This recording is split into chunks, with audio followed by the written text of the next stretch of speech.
Assalamu alaikum dear students. Today our fifth lecture of Nuclear Physics 1 and the topic of discussion is observed phenomena of radioactivity and what is discovery of radioactivity. In this lecture we discuss in details the discovery of radioactivity, radioactive elements and the observed radiations, alpha, beta and gamma radiations from the phenomena of radioactivity we discuss here. Here is the contents of our lecture. Firstly, we define radioactivity and after that we discuss how the radioactive elements are discovered and the discovery of radioactivity process. And in this process we observe radiations, emitted radiations, alpha, beta and gamma radiations in this phenomena. We discuss about alpha radiations, beta radiations and gamma radiation and also called alpha rays, beta rays and gamma rays. सबसे पहले हम देखते हैं radio activity का मतलब क्या है और इसका मीनिंग्स क्या है। बाद में इसकी डिस्कवरी के बारे में मैं आपको बताती हूँ। तो सबसे पहले हमारे पास रेडियो एक्टिविटी क्या होती है कि रेडियो एक्टिविटी दो तरह से हो सकती है। एक तो खुद ब खुद नेचरली अक्रिंग, यानी कि खुद ब खुद वो फिनोमिना नेचर में हो रहा हो, ठीक है, रेडिएशन की एमिशन हो रही हो। और सेकंड जो है आप कोई न्यूक्लियर रिएक्शंस करवाएं तो देन आपके पास जो प्रोसेस आए उसके बाद जो रेडिएशन इमिट हो वो प्रोसेस जो है वो रेडियो एक्टिविटी का कहलाता है। तो रेडियो एक्टिविटी को आप डिफरेंट नेम से भी प्रोनाउंस कर सकते हैं। ये फर्स्ट लेक्चर में भी मैंने आपको बताया था कि रेडियो एक्टिव डिके भी आप इसको कह सकते हैं, न्यूक्लियर डिके भी कह सकते हैं, रेडियो एक्टिविटी भी कह सकते हैं, रेडियो एक्टिव डिसइंटीग्रेशंस भी कह सकते हैं और न्यूक्लियर डिसइंटीग्रेशंस भी कह सकते हैं, ठीक है। तो ये एक ऐसा प्रोसेस होता है जिसमें एक आपके पास अनस्टेबल एटॉमिक न्यूक्लियस जो होता है वो एनर्जी को लूज करता है बाय रेडिएशंस, ठीक है। और अनस्टेबल न्यूक्लियस के बारे में भी मैंने आपको बताया था कि अनस्टेबल न्यूक्लियस किस तरह का होता है, कैसा न्यूक्लियस जो है जिसके पास स्ट्रोंगर न्यूक्लियर फोर्स जो है वो इतनी नहीं एनर्जी जनरेट कर रही होती, इतनी बाइंडिंग एनर्जी जनरेट नहीं कर रही होती कि वो होल्ड कर सके न्यूक्लियस को परमानेंटली, तो वो जो है वो कम होता है, इसलिए वो अनस्टेबल फॉर्म में होता है कि वो रेडिएशन इमिट करता है, होल्ड नहीं कर सकते उसके पार्टिकल। अब जो मटेरियल्स होंगे जिनके पास अनस्टेबल न्यूक्लियाई होगा उनको हम रेडियो एक्टिव मटेरियल कहते हैं या रेडियो एक्टिव एलिमेंट्स कहते हैं, ठीक है, जो अनस्टेबल न्यूक्लियाई वाले एटम्स होते हैं, न्यूक्लियाई आपके पास होते हैं। तो अब इसका जो डेफिनेशन है, radioactivity is spontaneous emission of radiations, ठीक है, spontaneous emission of radiation either directly from unstable atomic nuclei और as a consistence of a nuclear reactions, ठीक है, कि रेडियो एक्टिविटी एक ऐसा खुद ब खुद होने वाला जो रेडिएशन से एमिशन करते हैं ऐसा प्रोसेस है जो कि डायरेक्टली भी हो सकता है कि अगर आपके पास कोई अनस्टेबल एटॉमिक न्यूक्लियाई है तो वो रेडिएशंस को इमिट कर सकता है, या फिर आप न्यूक्लियर रिएक्शंस करवाते हैं तो देन आपके पास इस तरह का जो प्रोसेस होता है रेडियो एक्टिविटी का। यानी कि न्यूक्लियर रिएक्शंस आपके पास क्या होते हैं, आप फर्दर जो है न्यूक्लियर फिजिक्स 2 में कंप्लीट डिटेल न्यूक्लियर रिएक्शंस की पढ़ते हैं। उसमें हमारे पास क्या होता है कि आपके पास लेट्स सपोज यहाँ पे कोई एक न्यूक्लियस जो है वो यहाँ पे आपने उसको रखा है, ठीक है, यहाँ से आपके पास कोई प्रोजेक्टाइल न्यूक्लियस आता है, यानी कि कोई प्रोजेक्टाइल पार्टिकल्स आ सकता है, अल्फा बीटा प्रोटॉन कोई भी आ सकता है, ठीक है, न्यूट्रॉन, वो आके इस टारगेट ये है आपके पास टारगेट न्यूक्लियस, इसको सिंपल मैं टी से अभी रिप्रेजेंट कर रही हूँ, ये आपके पास प्रोजेक्टाइल पार्टिकल है या आप इसको कह सकते हैं इंसिडेंट पार्टिकल है। तो ये आके क्या करता है, स्ट्राइक करता है आपके पास यहाँ पे जो टारगेट न्यूक्लियस है उस पर आके फॉल करता है या उसकी बम्बारमेंट करवाते हैं हम किसी टारगेट न्यूक्लियस पर। तो देन ये टारगेट न्यूक्लियस क्या होता है, जब इसकी बम्बारमेंट करवाते हैं तो ये अनस्टेबल फॉर्म में आ जाता है, ठीक है, कि इसकी एनर्जी ज़्यादा हो जाती है जब ये इसके साथ आके टकराता है। तो फिर ये क्या होता है, ये इमिट करता है दो डिफरेंट प्रोडक्ट्स में, एक आपके पास आउटगोइंग पार्टिकल्स बन जाता है, उसको आप इमर्जिंग पार्टिकल्स भी कह सकते हैं। ई सही, चले मैं यहाँ पे रिप्रेजेंट कर देती हूँ कि वैसे सिंपल जो है जनरल फॉर्म में हम बी से रिप्रेजेंट करते हैं आउटगोइंग पार्टिकल्स को, ठीक है। जब आप रिएक्शंस पढ़ेंगे तब आप देखेंगे इसमें हम बी से रिप्रेजेंट कर, यहाँ पे हम टारगेट न्यूक्लियस को जो आपके पास प्रोडक्ट न्यूक्लियस आता है इसके बाद जब ये अनस्टेबल फॉर्म में होता है तो ये दो डिफरेंट में कन्वर्ट हो जाता है, जिसमें आपके पास इसके साथ सम गैमा रेडिएशंस भी इमिट हो सकती हैं in the form of energy gamma rays, ठीक है। यहाँ पे आपके पास बनता है प्रोडक्ट न्यूक्लियस, यानी कि ये आप कह लें कि पेरेंट न्यूक्लियाई था आपके पास ये वाला जो अनस्टेबल फॉर्म में है, फिर इससे ये डॉटर न्यूक्लियाई बनेगा और साथ में यहाँ पे कोई आउटगोइंग पार्टिकल या अल्फा बीटा गैमा, कोई भी पार्टिकल्स यहाँ पे साथ में इमिट हो सकता है। तो ये आपके पास जो प्रोसेस होता है न्यूक्लियर रिएक्शन होता है, वही ये कह रहे हैं कि रेडियो एक्टिविटी एक तो या फिर स्पॉन्टेनियस एमिशन ऑफ रेडिएशन होती हैं, खुद ब खुद नेचुरली होने वाली, या फिर आप किसी न्यूक्लियर रिएक्शंस के थ्रू जो है वो ये प्रोसेस होता है। The radiations including alpha particles, nucleons, electrons and gamma rays. अब कहते हैं ये जो रेडिएशन एमिशन होती है वो हमारे पास अल्फा पार्टिकल्स हो सकते हैं, या फिर आपके पास न्यूक्लॉन्स हो सकते हैं, और इलेक्ट्रॉन्स हो सकते हैं, या फिर गैमा रेज हो सकती हैं जो रेडिएशन से इमिशन होती है। Emitted by radio active substances, जिस सब्सटेंस से ये इमिट होंगी वो हमारे पास सब्सटेंस जो है वो कहलाएगा रेडियो एक्टिव सब्सटेंस या रेडियो एक्टिव एलिमेंट भी आप इसको कह सकते हैं। तो ये हमारे पास प्रोसेस है रेडियो एक्टिविटी का।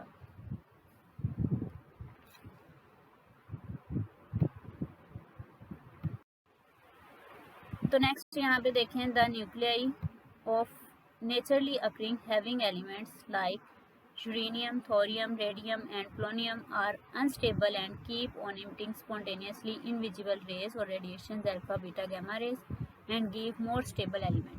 यानी कि यहाँ पे वो ये कह रहे हैं कि आपके पास जो नेचुरली अकरिंग होते हैं, कि हैवी एलिमेंट्स का मतलब होता है जिसमें बहुत ज़्यादा आपके पास नंबर ऑफ प्रोटॉन्स या न्यूट्रॉन्स हों, यानी कि उनका अटॉमिक मास जो है वो ज़्यादा हो। अगर अटॉमिक मास कम है वो तो कम लेवल पे जो है वो कम रेडिएशन इमिट करते हैं या ये।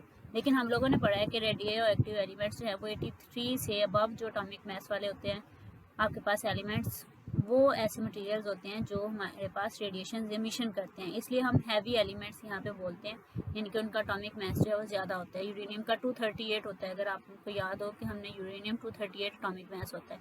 इसी तरह से थोरियम का भी 234 है आई थिंक, ठीक है। इसी तरह से ये जो पार्टिकल्स हैं यूरेनियम से अबव अटॉमिक मास वाले सारे, या यूरेनियम के अराउंड अबाउट, कि यूरेनियम को अगर हम बम्बार्डमेंट करवा रहे हैं किसी इंसिडेंट पार्टिकल से तो थोरियम आपके पास आ जाएगा, या थोरियम से करवा रहे हैं रेडियम या फिर पोलोनियम, इस तरह से आते हैं। ये रिएक्शंस में आप फर्दर जो है वो डिस्कस करेंगे। तो ये अनस्टेबल सारे न्यूक्लियाई होते हैं और ये इमिट करते हैं इनविजिबल रेज, यानी कि जिनको आप देख नहीं सकते, और रेडिएशंस को इमिट करते हैं अल्फा बीटा गैमा रेज को।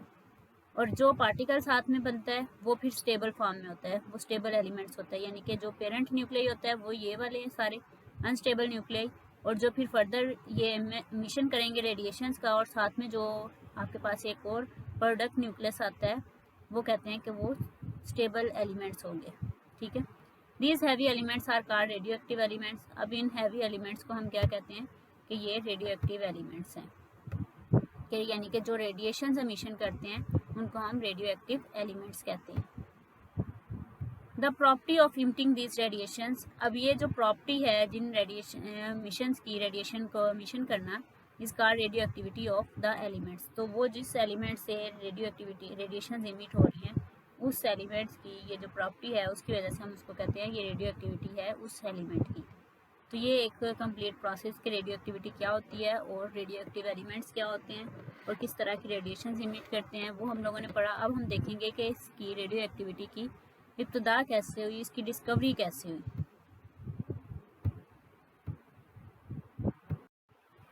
तो जो डिस्कवरी का फिनोमिना है रेडियो एक्टिविटी का, ये मैं आपको पहले थोड़ा सा जनरल बताती हूँ, दैन इसको हम देखते हैं कि स्टडी इसमें क्या लिखा है। कि रेडियो एक्टिविटी का जो फिनोमिना है ना, एक्चुअली में आपके पास फोटोग्राफिक फिल्म फोटोग्राफिक प्लेट होती है, ठीक है। यानी कि फोटोग्राफिक प्लेट ऐसी प्लेट होती है जिस पे आप जो है वो वीडियोस देख सके या फिर आप उस पर फ़ोटोज़ देख सके, कि यानी कि इमेज जिन पे आपको शो हो रहा हो वो फोटोग्राफिक प्लेट होती है। अब ये जो कंसेप्ट है, पहले ये फोटोग्राफिक प्लेट का कंसेप्ट से ही हम लोग ये जो मूवीज़ वगैरह आप देखते हैं, फिल्म्स देखते हैं, वो एक्चुअली इसी का कंसेप्ट है फोटोग्राफिक प्लेट का। उसी के थ्रू जो है ये सारा कंसेप्ट आया तो आप लोग देखते हैं। लेकिन ज़रूरी नहीं है इसी के मकसद के लिए हमने इसको यूज़ किया, लेकिन इसके अल्टरनेट को इंसिडेंट, यानी कि आप कह सकते हैं कि इसके साथ साथ जो है एक साइंटिस्ट था हेनरी बेकलर, ठीक है। बेकरल यहाँ पे भी मैंने लिखा है 1896 ने उसने क्या किया, एक ऑब्जर्वेशंस की, प्रैक्टिकल एक्सपेरिमेंट करके देखा, जिसकी वजह से फिर ये जो आपके पास रेडियो एक्टिविटी की डिस्कवरी हुई। अब उसने एक्सपेरिमेंट क्या किया कि वो फ्लोरिसेंट और फास्फोरिसेंट दो तरह के मटेरियल्स थे, दोनों पे एक्सपेरिमेंट करके चेक कर रहा था। अब उसने क्या किया, जो उसके पास था फ्लोरेसेंट मटेरियल अब और फास्फोरेसेंट, फास्फोरस होता है ना, उससे फास्फोरेसेंट और फ्लोरेसेंट। अब आपको पता है फ्लोरेसेंट मटेरियल और फास्फोरेसेंट मटेरियल जो है ये इलेक्ट्रोमैग्नेटिक वेव्स जो हैं उसको एब्जॉर्ब करके लो फ्रिक्वेंसी की जो एनर्जीज होती हैं इलेक्ट्रोमैग्नेटिक वेव्स उनको इमिट करते हैं। अब जो फ्लोरेसेंट मटेरियल आपके पास होता है वो फ़ौरन से रेडिएशन की एमिशन करता है, रेडिएट हो जाता है, लेकिन जो फास्फोरेसेंट मटेरियल होता है वो काफ़ी देर तक जो है वो रेडिएशंस की एमिशन करता रहता है। ठीक है, अब इस तरह के मटेरियल को जब हम लाइट में एक्सपोज करते हैं तो वो ग्लो करता है। यानी कि आपने छोटे छोटे बच्चों के टॉयज़ देखे होंगे या इस तरह की लाइट्स देखी होंगी कि जब आप अंधेरा कर दें, रूम में लाइट्स ऑफ कर दें तो वो ग्लो करती हैं, चमकती हैं। वो टॉयज़ इस तरह के आप देखते हैं कि कुछ लाइट्स आजकल ऐसी छोटे से बच्चों के लिए टॉयज़ के तौर पे आई हुई हैं कि वो बच्चे क्या करते हैं, लाइट ऑफ करके उनको देखते हैं तो वो लाइट्स इमिट होती हैं, ग्लो करती हैं, वो चीज़ें चमकती हैं। तो ये सारा उसी का है, फास्फोरेसेंट मटेरियल या फ्लोरेसेंट मटेरियल की वजह से कि वो चीज़ें जो है वो अंधेरे में जो है वो ग्लो करती हैं। तो फिर उसने क्या किया, उसने एक पेपर शीट ली, ब्लैक पेपर लिया और एक उसने फोटोग्राफिक प्लेट ली और ब्लैक पेपर को जो है वो उसके ऊपर रखा। अब ब्लैक पेपर के ऊपर उसने क्या किया कि ये जो उसके पास मटेरियल था फ्लोरेसेंट उसने जो है उसके ऊपर एक्सपोज कर दिया, यानी कि उसके ऊपर रख दिया मटेरियल, चेक करने के लिए कि क्या ये भी, जैसे कि उससे पहले डिस्कवरी हो चुकी थी एक्स-रेज़ की।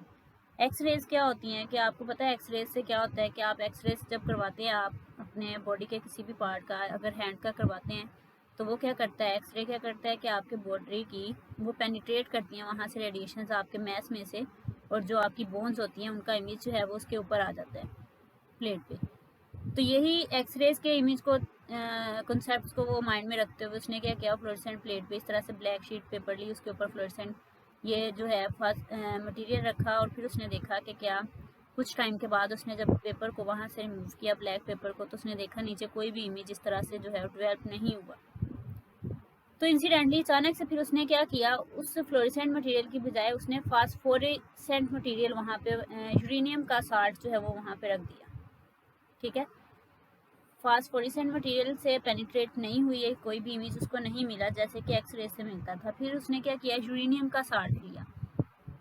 अब उसने शीट के ऊपर क्या किया, सेम वैसे ही फोटोग्राफिक प्लेट के ऊपर ब्लैक पेपर रखा और उसके ऊपर फिर उसने क्या किया, यूरेनियम साल्ट रखा। जब यूरेनियम साल्ट उसने रखा तो फिर उसने क्या देखा कि उसने उसमें से रेडिएशंस इमिट हुई। जब उसने उसको हटाया तो उसने देखा कि नीचे जो आपके पास फोटोग्राफिक प्लेट थी उसमें कुछ रेडिएशन इमिट हुई जो कि पास कर गई उस पेपर में से, और वहाँ पे आपको इमेज थोड़ा सा मिला।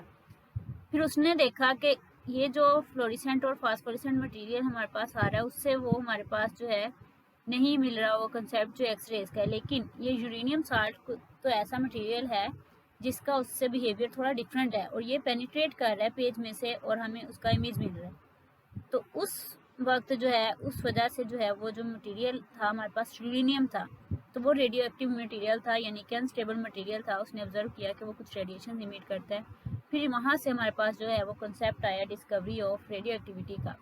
अब इसको कंफर्म फिर कब किया गया, फिर उसके 2 साल बाद, यानी कि जो Becquerel discovery was followed by the identification by the Curies ने फिर एक ऑब्जर्वेशंस की थी। आपने पढ़ा होगा मैरी क्यूरीज का बहुत रोल है इसमें, और उनकी जो डेथ है वो भी रेडियो एक्टिव एलिमेंट्स की वजह से हुई थी कि उनको प्लास्टिक लुमिया इस तरह से था नेम, वो हो गया था रेडियो एक्टिविटी की वजह से ही, तो देन उनकी डेथ हुई थी। तो वो काफ़ी इसमें फेमस हैं और उन्हीं की वजह से ये डिस्कवरी और फर्दर इस पे जो है डेवलपमेंट हुई, इसमें डिफरेंट फिनोमिना देखे गए।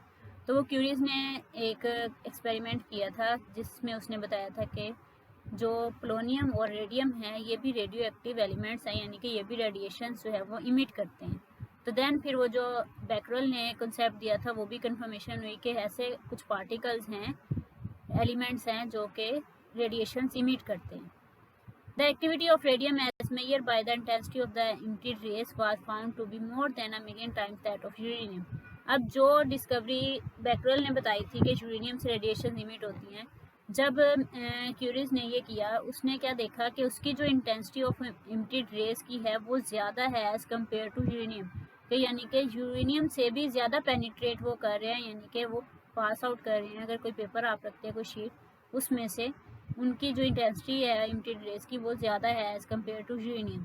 तो देन ये डिस्कवरी ऑफ रेडियो एक्टिविटी का जो है वो कंसेप्ट आया और देन फर्दर इस पर जो है वो स्टडी हुई। नेक्स्ट यहाँ पे देखिए जो रेडियो एक्टिविटी का सिंपल मैंने वर्ड्स में आपको बताया, तो ये एक एक्सपेरिमेंटल डायग्राम भी आप इस तरह से ड्रॉ कर सकते हैं। ये आपके पास यहाँ पर फोटोग्राफिक प्लेट है जिस पे वो आपको इमेज रेडिएशन जो हैं वो जाके फॉल करती हैं, आपको दिखाई देता है कि कुछ ना कुछ पेनिट्रेट कर रही हैं, रेडिएशन उस इमेज में से निकलेंगे। यहाँ पे आप इलेक्ट्रिकली चार्ज प्लेट्स रखते हैं, यानी कि आप मैग्नेटिक फील्ड उसको थोड़ा सा प्रोवाइड करते हैं जिससे डिफ्लेक्ट करती है रेज डिफरेंट डायरेक्शंस में। ये आपके पास एक लेड ब्लॉक है, ठीक है, उसके अंदर आपने क्या किया, वो रेडियो एक्टिव सब्सटेंस रख दिया। जैसा कि मैंने आपको बताया कि उसने क्या किया, एक लेड पेपर लिया, उसके ऊपर जो है ब्लैक पेपर लिया, उसके ऊपर उस मटेरियल को रख दिया, यूरेनियम साल्ट को। इसी तरह से ये आपके पास लेड ब्लॉक है, इसके अंदर आप वो रेडियो एक्टिव सब्सटेंस जो होगा, यूरेनियम हो सकता है, थोरियम या रेडियम या पोलोनियम कोई भी, उसको आपने इसके अंदर रखा।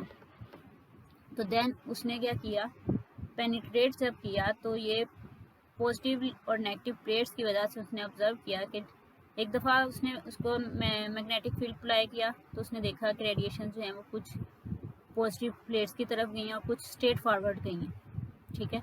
दोबारा से फिर उसने ज़्यादा स्ट्रॉन्ग मैग्नेटिक फील्ड अप्लाई किया, देन उसने देखा कि कुछ जो हैं वो नेगेटिव प्लेट्स की तरफ गई हैं और कुछ जो है वो डायरेक्ट सीधी चली गई हैं। अब ये 2 दफ़ा करने से पता चला, एक ही दफ़ा में करने से नहीं पता चला कि हमारे पास अल्फा रेस भी आ रही हैं, बीटा रेस भी आ रही हैं।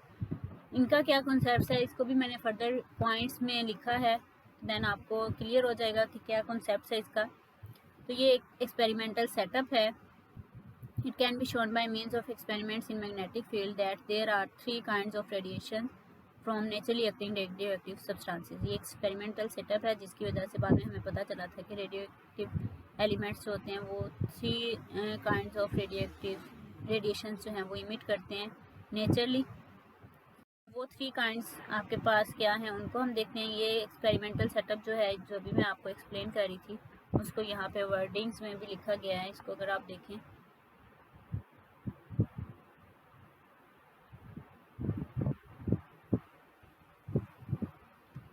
इन this experiments a beam of rays is supplied by a small piece of radioactive materials, ठीक है, कि एक बीम ऑफ रेज जो है वो आप सप्लाई कर रहे हैं स्मॉल पीस लेके किसी भी रेडियोएक्टिव मटेरियल्स का at the bottom of a long hollow in a lead block, कि इसमें एक सुराख आपने यहाँ पे हॉलो रहने देना है जिसकी वजह से जहाँ से रेडिएशन जिसमें से इमिट होंगी, और इसके बॉटम में आपने एक मटेरियल जो है रेडियोएक्टिव सब्सटेंस का रख दिया है। A photographic plate is placed some distance above the lead block, कि ये जो आपने लेड ब्लॉक लिया जिसके अंदर आपने रेडियोएक्टिव सब्सटेंस रखा है, उसके बाद कुछ डिस्टेंस पे जो है एक फोटोग्राफिक प्लेट आपने पुट की है, and the air is pumped out of the chamber and a weak magnetic field is apply. अब जब इसको आप यहाँ से रेडिएशन निकलेंगी, यहाँ पे एक वीक मैग्नेटिक फील्ड जो है वो आप यहाँ पे अप्लाई कर रहे हैं। इसको आप चैम्बर भी बोल सकते हैं कि एयर को आप पंप आउट करते हैं कि वो चैम्बर में से यहाँ से गुजरे और यहाँ से रेडिएशन जो है कुछ इमिट हो। उसके बाद ऑब्जर्वेशंस क्या की अब इस एक्सपेरिमेंट से, अब इस एक्सपेरिमेंट से उसने कुछ ऑब्जर्वेशंस की जो कि देखा गया। When the plate is developed, जब प्लेट्स रखी गई आपने positively negatively charge, 2 distinct spots are found. तो आपको स्क्रीन पर यानी कि ये आपने प्लेट्स जब वहाँ पे प्लेस्ड की, ये आपके पास पॉजिटिव चार्ज है और ये नेगेटिव चार्ज की प्लेट्स हैं, तो फिर क्या किया, उसको 2 स्पॉट्स मिले फोटोग्राफिक प्लेट्स पे, यानी कि यहाँ पे आपके पास एक फोटोग्राफिक प्लेट्स थी, उस पर 2 स्पॉट्स मिले, ठीक है। अब वो जो 2 स्पॉट्स मिले उसको, अब वो उसने क्या किया, one in the direct line of the Grove, ठीक है, एक जो थी वो direct line of the Grove जो थी हो गई द लेड ब्लॉक एंड, ठीक है।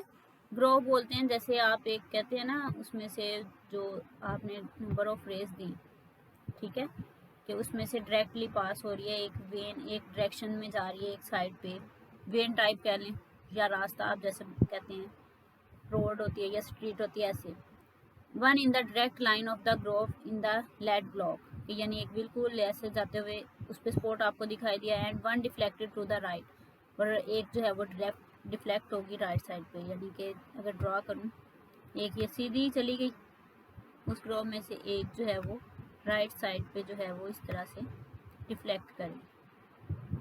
The undeviated spot, undeviated spot का मतलब होता है, डेविएटेड होता है किसी चीज़ का ऐसे टर्न हो जाना, ठीक है। अनडेविएटेड स्पॉट यानी कि बिल्कुल सीधा, वो डेविएट उसकी शेप में चेंज नहीं आई, जैसा कि हमने पैरिटी में वो दूसरे कॉन्सेप्ट जो इलेक्ट्रिक क्वाड्रुपोल मूवमेंट में पढ़ा था उससे भी आप ले सकते हैं। तो जो अनडेविएटेड स्पॉट था यानी कि जो सीधा चला गया, इस कॉल्ड बाय न्यूट्रल रेस, कि वो न्यूट्रल रेस की वजह से है, कॉल्ड गैमा रेस, यानी कि उन पर कोई चार्ज नहीं होता। उनको उसने कहा कि वो गैमा रेस हैं जिन पे कोई चार्ज नहीं है। वो अनडेविएटेड स्पॉट जो बना वो ये था। The spot of the right is cast by rays of negatively charge particle, और जो नेगेटिवली चार्ज पार्टिकल इस तरफ स्पॉट उसको मिला, वो उसने देखा कि ये पॉजिटिव प्लेट्स की तरफ अट्रैक्ट हुई हैं और इस साइड पे डिफ्लेक्ट हुई हैं, तो वो नेगेटिवली चार्ज पार्टिकल्स हैं, और उसको उसने कहा कि ये क्या है, बीटा रेज हैं। उसने बीटा रेज का नाम दिया, ठीक है। अनडेविएटेड वाला जो स्पॉट था वो गैमा रेज, जो जिन पे कोई चार्ज नहीं है, न्यूट्रल रेज, और दूसरी आपके पास नेगेटिवली चार्ज पार्टिकल्स थे, उसको उसने कहा कि ये बीटा रेज हैं। ये एक दफ़ा एक्सपेरिमेंट उसने किया तो इस तरह से ऑब्जर्व किया। If the weak magnetic field is replaced by a strong one, अगर वीक मैग्नेटिक फील्ड अप्लाई किया, अब उसने क्या किया, उसको रिप्लेस कर दिया स्ट्रॉन्ग मैग्नेटिक फील्ड से in the same direction, the undeviated spot is again found, कि ये जो सीधा वाला डायरेक्ट वाला था वो अगेन उसने फाउंड किया। अनडेविएटेड स्पॉट के कोई कुछ रेज ऐसी हैं जो बिल्कुल स्ट्रेट जा रही हैं, वो डेविएट नहीं हुई। फिर उसने with the spot deflected to the left, अब एक और जो उसने स्पॉट फाउंड किया, वो उसने देखा कि वो डिफ्लेक्ट हुआ है लेफ्ट साइड पे। The latter is cast by positive charge particles called alpha rays, अब वो उसने देखा कि नेगेटिवली प्लेट की तरफ गई हैं, और उसने उसको कहा कि ये हमारे पास क्या है, पॉजिटिवली चार्ज पार्टिकल्स हैं, इनको नाम दिया उसने अल्फा रेज का, जो लेफ्ट साइड पे डिफ्लेक्ट हुई। जो राइट साइड पे डिफ्लेक्ट हुई थी वो हमारे पास आ गई बीटा रेज, यानी कि इसकी आप कह लें कि ये अगेन जब उसने स्ट्रॉन्ग मैग्नेटिक फील्ड किया तो इस तरफ आई, और ये स्ट्रेट में गई, जो स्ट्रेट में गई वो फिर से अगेन गैमा रेज आई, और साथ में उसके अल्फा रेज आई। तो ये उसकी ऑब्जर्वेशन थी, इससे एक्सपेरिमेंटल सेटअप थे। The need for a strong field indicated that the mass of the positively charge particle is much greater than the negatively charge particle. इससे क्या पता चला उसको कि जो हमारे पास पॉजिटिवली चार्ज पार्टिकल्स वाले हैं जो इस साइड पे डिफ्लेक्ट हुए हैं, स्ट्रॉन्ग मैग्नेटिक फील्ड अप्लाई करने से उनका एटॉमिक मास जो है वो ग्रेटर है as compare to negatively charge particles.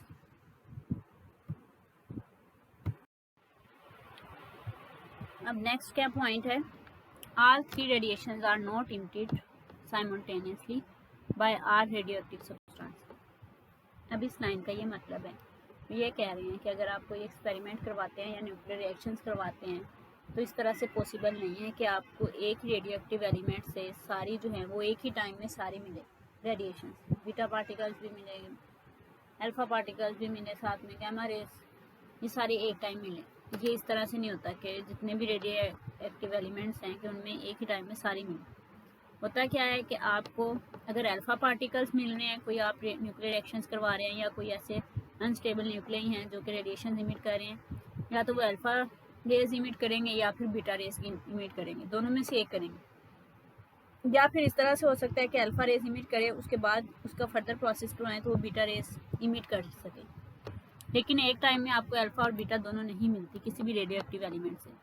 But alpha raise के साथ आपको गैमा रेज मिलती हैं, बीटा रेज के साथ भी आपको गैमा रेज मिलती हैं, क्योंकि गैमा रेज पे कोई चार्ज नहीं होता, ये न्यूट्रली चार्ज पार्टिकल्स होते हैं, और ये इन द फॉर्म ऑफ एनर्जी आपको मिलते हैं, यानी कि ये एनर्जी आपको साथ में मिलती है। जब अल्फा पार्टिकल्स मिलेंगे साथ में कुछ एनर्जी की वैल्यूज़ मिलेगी तो वो हमारे पास गैमा रेज होती है, ठीक है।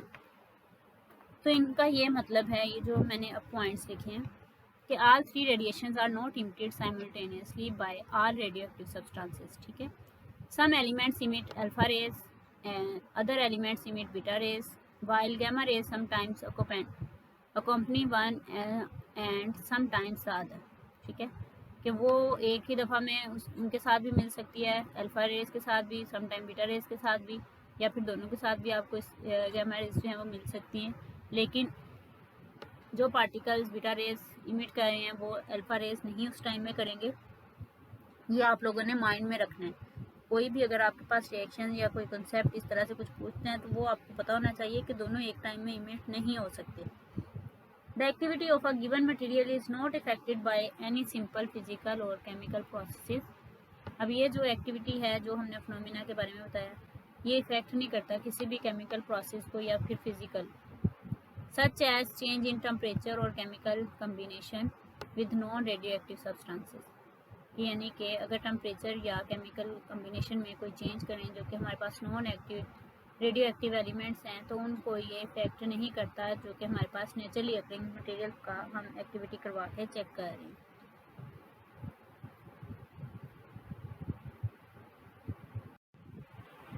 नेक्स्ट इन रेडिएशंस की टाइप्स जो अभी हमने पढ़ा था उनको थोड़ा थोड़ा सा देखेंगे। उसके बाद फर्दर जो है वो कंप्लीट एक एक लेक्चर हर एक टाइप्स पे होगा कि अल्फ़ा रेडिएशंस क्या होती हैं, या अल्फ़ा डिके क्या होता है, बीटा डिके क्या होता है और गामा डिके क्या होता है। तो यहाँ पे there are 3 main types of radiations हैं, alpha radiations, beta radiations and gamma radiations. सबसे पहले हम डिस्कस करेंगे कि अल्फ़ा रेडिएशंस क्या होती हैं, या फिर आप इसको कह सकते हैं अल्फ़ा डिके। ठीक है, अल्फ़ा डिके को आप सिंपली ऐसे भी लिख सकते हैं अल्फ़ा डिके, और ये इसका सिंबल है अल्फ़ा का, मैथमेटिक्स में भी आप पढ़ते हैं, या फिर आपको इस तरह से भी आप लिख सकते हैं alpha decay. Alpha decay is a type of radiation is radioactive decay या radioactivity in which an atomic nucleus emits an alpha particles. ठीक है, ये ऐसा एक रेडियोएक्टिव डिके है जिसमें हमारे पास जो एटॉमिक न्यूक्लियस होता है, एटॉमिक न्यूक्लियस होता है, वो इमिट करता है अल्फा पार्टिकल्स को लाइक हीलियम न्यूक्लियस। यानी कि जो हमारे पास अल्फा पार्टिकल्स होते हैं वो सेम ऐसे जैसे हमारे पास न्यूक्लियस हीलियम न्यूक्लियस होता है तो उसको हम अल्फा पार्टिकल भी कहते हैं। तो वो इमिट करता है रेडियोएक्टिव डिके। इस रेडियोएक्टिव डिके में क्या होता है, जो हमारे पास एटॉमिक न्यूक्लियस होता है वो अल्फा पार्टिकल्स इमिट करता है, उनका डिके करता है, एंड देयर बाय ट्रांसफॉर्म्स और decays into a different atomic nucleus. और फिर से क्या होता है, वो डिफरेंट एटॉमिक न्यूक्लियस में जो है वो ट्रांसफॉर्म हो जाता है with a mass number that is reduced by 4 and N atomic number that is reduced by 2। यानी कि जो आपके पास डिफरेंट एटॉमिक न्यूक्लियस में वो कन्वर्ट हो रहा है, बन रहा है, उनका मास नंबर क्या होगा, वो रिड्यूस हो जाएगा 4 पावर से, और एटॉमिक नंबर जो है वो रिड्यूस हो जाएगा पावर 2। अब इसका कॉन्सेप्ट क्या है, इसका क्या मतलब है, यानी कि लेट्स सपोज यहाँ पे मैं एक रिएक्शन लिख रही हूँ कि ये आपके पास एक टारगेट न्यूक्लियस है, ठीक है, और ये यूरेनियम है, लेट्स सपोज यूरेनियम है। नेक्स्ट मैंने यहाँ लिखा भी है ये यूरेनियम है 238। अब अल्फा डिके जब होगा तो वो क्या होगा, अल्फा पार्टिकल्स को इमिट करेगा, ठीक है, और अल्फा पार्टिकल हम कहते हैं हीलियम है, यानी कि ये इसका अनस्टेबल न्यूक्लियस है, इसने इमिट किया अल्फा पार्टिकल्स। तो यहाँ पे हम पहले लिख लेंगे अल्फा पार्टिकल्स। अल्फा पार्टिकल्स हमारे पास क्या होता है, हीलियम, इसका एटॉमिक मास होता है 4 और इसका एटॉमिक नंबर होता है 2। ठीक है, अब न्यूक्लियर रिएक्शंस में ये होता है हमारे पास बैलेंस भी होती है, इक्वेशन भी बैलेंस होती है साथ में, कि जो आपके पास इस साइड पे एटॉमिक मास वाला था, जो फर्दर चीज़ें हमारे पास बन रही हैं वो उतने ही एटॉमिक मास वाली हैं, वही बन रही हैं। अब यूरेनियम जब करेगा तो यहाँ पर आपके पास आएगा थोरियम, जिसका एटॉमिक मास होता है 234, जैसा कि यहाँ पे मैंने लिखा है। तो यहाँ पे आपके पास थोरियम का पार्टिकल आएगा, जब वो जो है वो डिके करेगा तो उसका एटॉमिक मास आ जाएगा 234। ठीक है, और ये आपके पास होता है इसका एटॉमिक नंबर 92, और ये आपके पास हो जाएगा 90। यानी कि अगर आप इक्वेशंस को देखें तो ये आपके पास 90 एटॉमिक नंबर प्लस 2 92 बन गए, इस साइड पे भी 92 है, और 238 एटॉमिक मास है, और इस साइड पे 234 प्लस 4 238 हो गया। ठीक है, इक्वेशन भी बैलेंस होगी, और इसने डिके किया तो आपके पास थोरियम आया, साथ में अल्फा पार्टिकल्स आया। तो इस तरह के जो रिएक्शंस होंगे जिसमें अल्फा पार्टिकल यानी कि हीलियम का डिके हो, या फिर यहाँ पे लिखा हो अल्फा पार्टिकल, तो वो हमारे पास अल्फा रेडिएशंस कहलाती हैं, या फिर अल्फा डिके कहलाता है वो प्रोसेस। अब ये वाली जो सारी लाइन लिखी थी इसका यही मतलब था कि जो डिफरेंट एटॉमिक न्यूक्लियस बनेगा उसका जो मास नंबर होगा वो रिड्यूस हो जाएगा बाय 4, यानी कि ये 4 तो हीलियम में आ जाएगा तो इसका रिड्यूस हो गया, जो नया बनेगा उसका 4 की पावर डिक्रीज हो जाएगा। एंड एटॉमिक नंबर जो होगा, यानी कि ये जो हम चार्ज नंबर लिखते हैं proton number, that is reduce by 2, तो वो 2 की पावर जो है वो रिड्यूस हो जाएगा, 2 से कम हो जाएगा। तो इस तरह के जो प्रोसेस होंगे उनको हम कहते हैं अल्फा डिके और alpha processes, alpha radiations. An alpha particle is identical to the nucleus of a helium 4 atom. अब यही बात बता रहे हैं कि जो हमारे पास अल्फा पार्टिकल्स आते हैं वो सेम ऐसे होते हैं जैसे कि हीलियम का न्यूक्लियस होता है जिसमें 4 एटम्स होते हैं, which consist of 2 protons and 2 neutrons. अब हमें पता है कि इसमें 2 नंबर ऑफ प्रोटॉन्स होते हैं और 2 न्यूट्रॉन्स होते हैं, क्योंकि ये हमारे पास जो होता है एटॉमिक नंबर, ये नंबर ऑफ प्रोटॉन्स को शो कर रहा होता है। जो एटॉमिक मास होता है उसमें से अगर नंबर ऑफ प्रोटॉन्स को हम माइनस कर दें तो हमारे पास नंबर ऑफ न्यूट्रॉन्स आ जाते हैं। तो 4 - 2 करेंगे तो 2 आपके पास आ जाएगा number of neutrons. It has a charge of +2e and a mass of 4u। इसका चार्ज क्या होगा +2e, क्योंकि ये प्रोटॉन नंबर जो होता है एटॉमिक नंबर वो इसका चार्ज होता है, and a mass of 4u, और इसका मास नंबर क्या होगा 4u। For example uranium 238 decays to form thorium 234।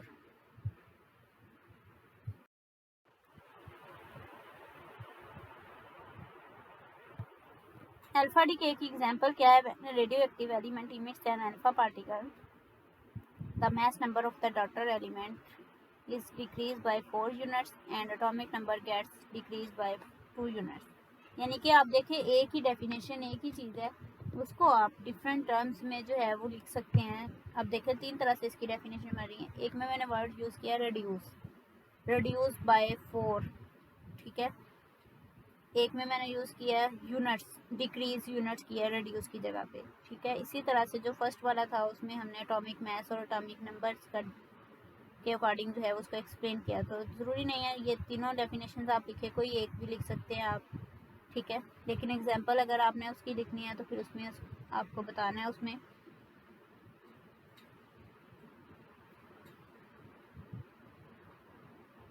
ठीक है,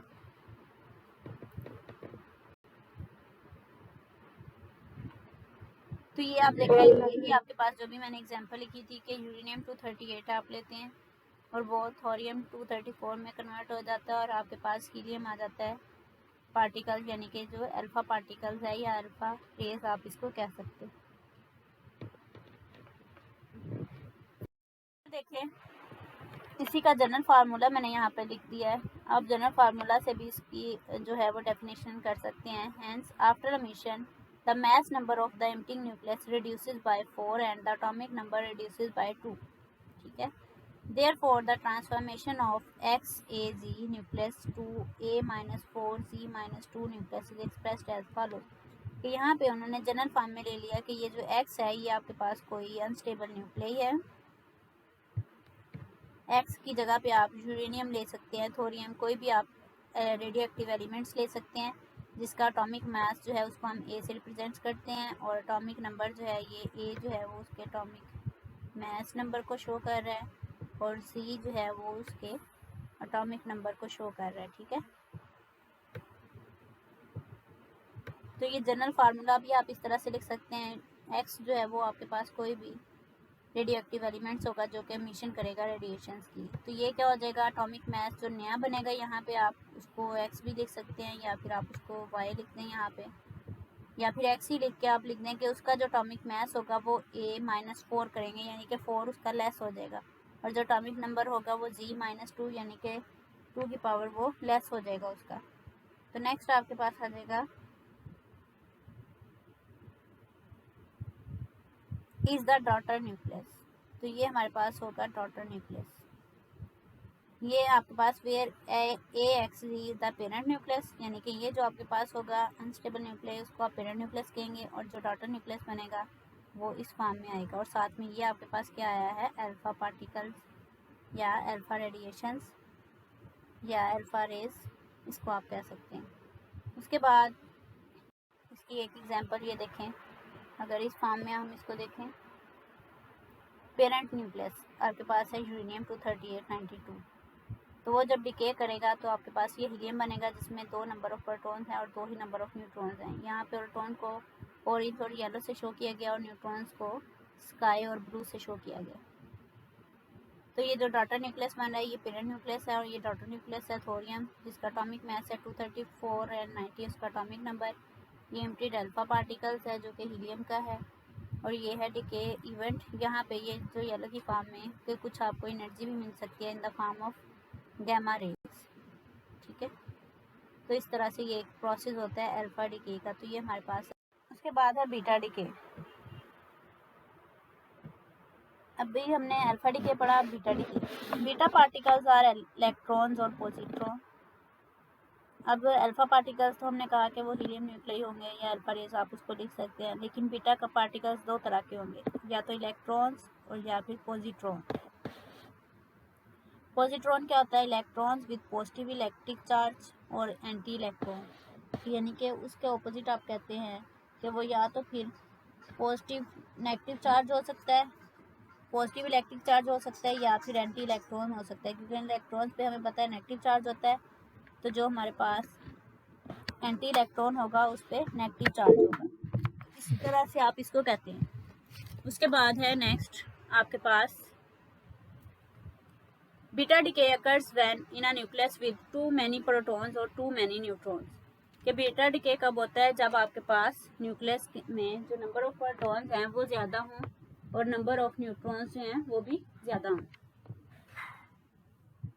अब ये जो बीटा डिके है, यानी कि नंबर ऑफ प्रोटॉन्स और नंबर ऑफ न्यूट्रॉन्स ज़्यादा होंगे अगर एटॉमिक न्यूक्लियस में, देन हमारे पास आएगा।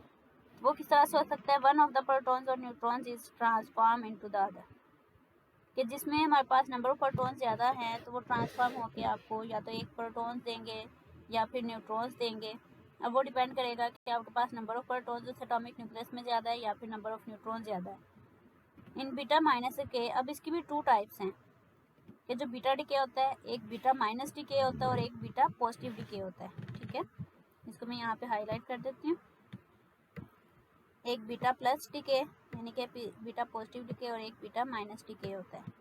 अब इनमें क्या डिफरेंस है? बीटा माइनस डिके कब होगा और बीटा पॉजिटिव डिके कब होगा? आपके पास neutron decays into a proton. जब कोई न्यूट्रॉन डिके करेगा प्रोटॉन एन इलेक्ट्रॉन और साथ में एक इलेक्ट्रॉन प्रोटॉन को इमिट करेगा, डिके करेगा, इलेक्ट्रॉन को करेगा एंड एंटी न्यूट्रिनो को करेगा, तो देन आपके पास जो प्रोसेस होगा उसको आप कहते हैं बीटा माइनस डिके। यानी कि आपके पास यहाँ पे नंबर ऑफ न्यूट्रॉन ज़्यादा होंगे और वो जब नंबर ऑफ न्यूट्रॉन ज़्यादा होंगे वो डिके करेंगे तो आपको साथ में एक प्रोटॉन मिलेगा, एक आपको इलेक्ट्रॉन मिलेगा। इलेक्ट्रॉन पे हमें पता है नेगेटिव चार्ज होता है और यहाँ पे साथ में आप इसको इस फॉर्म में न्यूट्रॉनों को लिख सकते हैं गैमा से थोड़ा सा ज़्यादा वी शेप में करके, यहाँ पे थोड़ा सा ऐसे दे रहा था। तो ये होता है हमारे पास न्यूट्रिनो। न्यूट्रिनो क्या होता है? एक मैसलेस पार्टिकल होता है जिस पे कोई चार्ज नहीं होता और कोई उसमें चार्ज नहीं होता, और अगर मैस हो उसका बहुत स्मॉल होता है, अदरवाइज आप इसको मैसलेस भी कह सकते हैं। ठीक है, तो ऐसा जो पार्टिकल होता है साथ में वो आपको मिलेगा। अगर आपके पास नंबर ऑफ न्यूट्रॉन ज़्यादा हैं देन ये वाला बीटा माइनस डिके होगा। ठीक है, और अगर आपके पास नंबर ऑफ प्रोटॉन ज़्यादा हैं, ठीक है, तो फिर बीटा प्लस डिके होता है। उसमें क्या होता है? जब प्रोटॉन डिके करता है तो आपको एक न्यूट्रॉन मिलता है, एक पॉजिट्रॉन मिलता है और एक न्यूट्रिनो मिलता है। पॉजिट्रॉन मीन के ई पॉजिटिव। ठीक है, यानी कि जो आपको इलेक्ट्रॉन मिलता है वो उसका एंटी इलेक्ट्रॉन मिलता है जिसका ई पॉजिटिव होता है, तो यहाँ पे ई नेगेटिव मिलता है। और साथ में एक न्यूट्रिनो को भी मैंने आपको बताया इस फॉर्म में शो कर सकते हैं, और साथ में एक न्यूट्रॉन मिलता है। तो इस तरह का जो प्रोसेस होता है, जब प्रोटॉन डिके करता है तो आपको आफ्टर रिएक्शन न्यूट्रॉन मिल रहा हो, पॉजिट्रॉन मिल रहा हो, न्यूट्रिनो, तो वो हमारे पास बीटा प्लस डिके होता है। और जब हमारे पास न्यूट्रॉन डिके करता है और आपको प्रोटॉन, इलेक्ट्रॉन और एंटी न्यूट्रिनो मिलता है तो वो हमारे पास क्या होता है? Beta minus decay. तो ये इन दोनों में डिफरेंस भी है कि बीटा डिके जब होता है वो एक तरह का नहीं होता, वो दो तरह का होता है। Beta minus decay, beta plus decay. Minus decay में न्यूट्रॉन डिके करता है और प्लस डिके में हमारे पास प्रोटॉन डिके करता है, और वो एक दूसरे के ऑपोजिट देते हैं। यानी कि जब न्यूट्रॉन डिके करता है तो प्रोटॉन मिलता है और जब प्रोटॉन डिके करता है तो आपको न्यूट्रॉन मिलता है। अब इसको हम और एग्जाम्पल से देखते हैं। यहाँ पर ये देखिए एक एग्जाम्पल जिससे आपको और क्लियर हो जाएगा। ये आपके पास है first example beta minus decay की। इसमें आपने एक कार्बन लिया जिसका एटॉमिक मास जो है वो 14 है। सेकेंडली आप इसको इस तरह से भी लिख सकते हैं C14 आइसोटोप्स की वजह से। वैसे तो 12 मास वाला आपके पास कार्बन होता है, तो ये 14 आइसोटोप्स वाला, लेकिन नंबर ऑफ प्रोटॉन्स उसमें सेम रहते हैं क्योंकि आइसोटोप्स जो है वो नंबर ऑफ न्यूट्रॉन्स की वजह से डिफरेंस होते हैं। तो इसमें 14 आपके पास एटॉमिक मास है, यानी कि नंबर ऑफ प्रोटॉन्स अगर आपके पास 6 हैं तो नंबर ऑफ न्यूट्रॉन्स आपके पास 14 माइनस 6 8 आ जाएंगे। तो इसमें number of neutrons as compare to number of protons क्या है, ज़्यादा हैं। ठीक है, तो न्यूट्रॉन डिके होगा यानी कि बीटा माइनस डिके होगा। तो फिर आपको आफ्टर रिएक्शन क्या मिलेगा, यहाँ पे 6 प्रोटॉन्स थे तो यहाँ पे आपको 7 मिले, यानी कि आफ्टर रिएक्शन आपको एक प्रोटॉन ज़्यादा मिला। तो 7 मिले तो ये आपके पास नाइट्रोजन वाला आ जाता है जिसमें नंबर ऑफ प्रोटॉन जो है वो 7 होते हैं, यानी कि एटॉमिक नंबर इसका 7 होता है। तो साथ में आपको क्या मिलेगा, एंटी न्यूट्रिनो, ठीक है, और साथ में आपको एक इलेक्ट्रॉन मिलेगा। तो ये होता है आपके पास बीटा माइनस डिके, जिसमें नंबर ऑफ प्रोटॉन पहले कम थे, आफ्टर रिएक्शन आपको एक ज़्यादा मिले, लेकिन नंबर ऑफ न्यूट्रॉन ज़्यादा थे तो उन्होंने डिके किया, तो आपको एक प्रोटॉन मिला एंटी न्यूट्रिनो और साथ में इलेक्ट्रॉन। उसके बाद नेक्स्ट जो है वो है कार्बन 10। इसमें 6 प्रोटॉन्स हैं। ये सिंपल एग्जांपल है, कोई भी आपके पास यहाँ पे मटेरियल हो सकता है, ज़रूरी नहीं है। आपसे अगर पूछ लिया जाए कि डिफरेंस बताएं कि इसमें बीटा माइनस डिके हो रहा है या फिर beta positive decay, after reaction ना लिखा जाए, पॉजिट्रॉन या इलेक्ट्रॉन को ना मेंशन किया जाए कि कौन सा हो रहा है या एंटी न्यूट्रिनो, जस्ट आपके पास यहाँ पे स्पेस हो, तो आप इजीली यहाँ से देख के बता सकें कि इसमें प्रोटॉन ज़्यादा हो रहे हैं या कम हो रहे हैं, जो आपके पास प्रोडक्ट आ रहा है तो यहाँ पे कौन सा है। ज़रूरी नहीं है कार्बन, हर दफ़ा कोई भी मटेरियल आपको दिया जाए तो आप इजीली डिफ्रेंशिएट कर सके। जस्ट आपने कॉन्सेप्ट्स को माइंड में रखना है कि जब प्रोटॉन डिके कर रहा है तो आपके पास बीटा प्लस डिके हो रहा है, जब न्यूट्रॉन डिके करेगा तो आपके पास बीटा माइनस डिके होगा। अब यहाँ पे देखें, यहाँ पे आपके पास नंबर ऑफ प्रोटॉन ज़्यादा हैं, नंबर ऑफ न्यूट्रॉन्स क्या है 4, नंबर ऑफ प्रोटॉन्स क्या है 6, ठीक है। तो अब 6 नंबर ऑफ प्रोटॉन्स न्यूट्रॉन से ज़्यादा है तो यहाँ पे प्रोटॉन्स डिके करेगा तो आपको न्यूट्रॉन मिलेगा। यहाँ पे ये देखिए, पहले 4 थे न्यूट्रॉन्स, अब 5 हो गए, तो ये ब्रोन बन गया आपके पास, और साथ में आपको न्यूट्रिनो मिला और साथ में एक पॉजिट्रॉन मिला, यानी कि इसको आप लिख सकते हैं ई पॉजिटिव, यानी कि एंटी पार्ट इलेक्ट्रॉन, और यहाँ पे इलेक्ट्रॉन आपको मिला, इसको आप ई नेगेटिव भी लिख सकते हैं, ठीक है। और यहाँ पे एंटी न्यूट्रिनो है तो उसके ऊपर आपने बार लगा दिया जो कि एंटी न्यूट्रिनो को शो कर रहा है, और यहाँ पे सिंपल बार के आपने लिख दिया जो कि न्यूट्रिनो को शो कर रहा है। तो इस तरह से आपके पास बीटा माइनस डिके होता है और बीटा प्लस डिके होता है।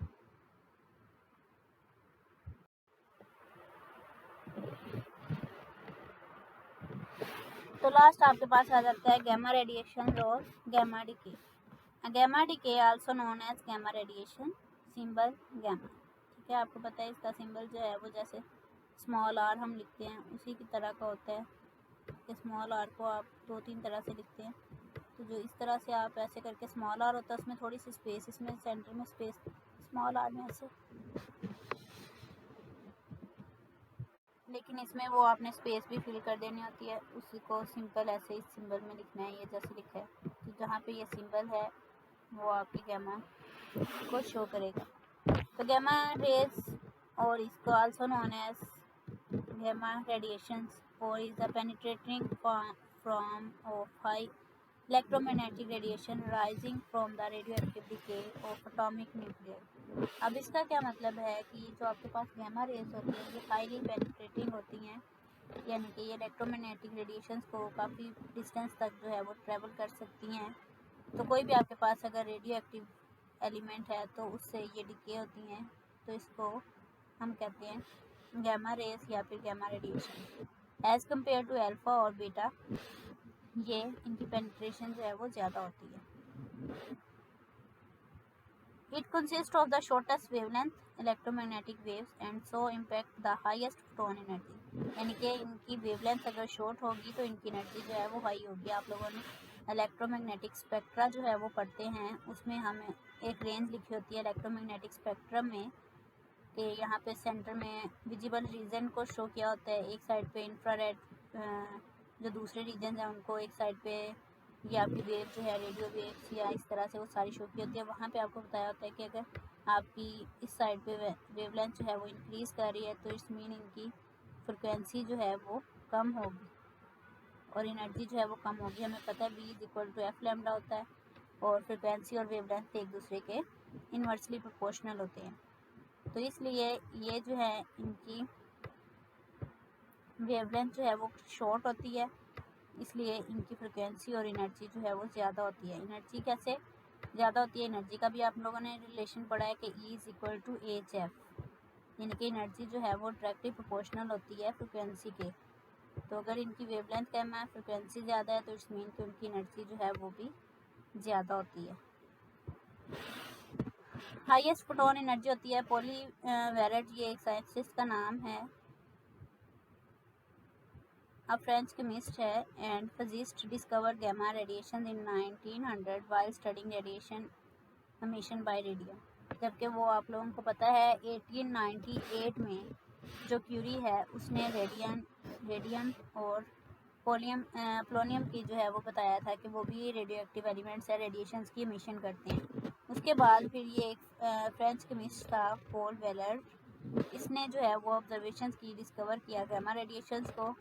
और फिर 1903 में रदरफोर्ड ने एक्सपेरिमेंट किया और उसके कुछ स्टूडेंट्स ने this radiation gamma rays based on the relativity strong penetrating of matter, कि ये स्ट्रॉन्गली पेनिट्रेट करती हैं मैटर के साथ। In 1900 he had already named two less penetrating types of decay radiations discovered by Henry Becquerel, alpha rays and beta rays in ascending order of penetrating power। वो यही बता रहा है कि जब रदरफोर्ड ने 1903 में इनको नेम दिया कि ये आपके पास गैमा रेज हैं, तो इससे पहले दो जो है वो डिस्कवर हो चुकी थी जो हेनरी बेकलर के एक्सपेरिमेंट की बेस पे, वो अल्फा रेज थी और बीटा रेज थी, वो लेस पेनिट्रेटिंग थी as compare to gamma radiation. तो ये जो आपके पास हैं वो गैमा रेडिएशन हैं या गैमा डिके आप इसको कहते हैं। और इसकी एग्जांपल कि कोई भी अगर आपके पास यहाँ पे कार्बन है, अनस्टेबल न्यूक्लियस है, या आप जब न्यूक्लियर रिएक्शंस करवाते हैं तो जो अनस्टेबल न्यूक्लियर होता है उसको आप कहते हैं कि वो एक्साइटेड स्टेट में है। तो यहाँ पे जो आपके पास, क्योंकि एक्साइटेड स्टेट में ज़्यादा देर तक जो है वो कोई भी न्यूक्लियस जो है वो एग्जिस्ट नहीं करता। आप लोगों ने लेज़र में पढ़ा होगा जब स्पॉन्टेनियस एमिशन या दूसरा स्टिमुलेटेड एमिशन या इंड्यूस एमिशन पढ़ते हैं, तो उसमें भी आप यही देखते हैं ना कि आपके पास कोई अगर फोटोन्स आया है तो वो उस पर जब स्ट्राइक करता है तो उसको एक्साइटेड स्टेट में भेज देता है, फिर मेटास्टेबल स्टेट में आ जाता है, फिर ग्राउंड स्टेट में वो आ जाता है after some time. 10⁻⁻8 second metastable state में रहता है, या 10⁻³ सेकंड वो एक्साइटेड स्टेट में, देन फिर वो ग्राउंड स्टेट में आ जाता है। तो ये वही चीज़ है कि जो आपके पास अनस्टेबल न्यूक्लियर होता है, अगर कोई आपने इंसिडेंट पार्टिकल की बम्बारमेंट करवाई किसी टारगेट न्यूक्लियस पे, तो उसने उसको ऑब्जर्व किया तो वो एक्साइटेड स्टेट में आ गया। अब वो जब एक्साइटेड स्टेट में कुछ टाइम के लिए वहाँ पे रहेगा, बाद में फिर वो डाटा न्यूक्लियर में, ये पेरेंट न्यूक्लियर कहलाएगा, फिर वो डाटा न्यूक्लियर में जो है वो कन्वर्ट हो जाएगा और साथ में कुछ एनर्जी की रेडिएशंस करेगा, यानी कि फोटोन की एमिशन करेगा, जिसको हम गैमा रेडिएशंस कहते हैं, और वो हाई एनर्जी रेडिएशंस होती हैं। तो ये इसका एक कंसेप्ट है। तो इस तरह से आपके पास गैमा डिके की एग्जांपल भी आप इसको कह सकते हैं। In the last here is the some reference books names. If we further study this topics you can search in these books, and if you have any problem then comment me in comment box, and thank you so much. Allah Hafiz.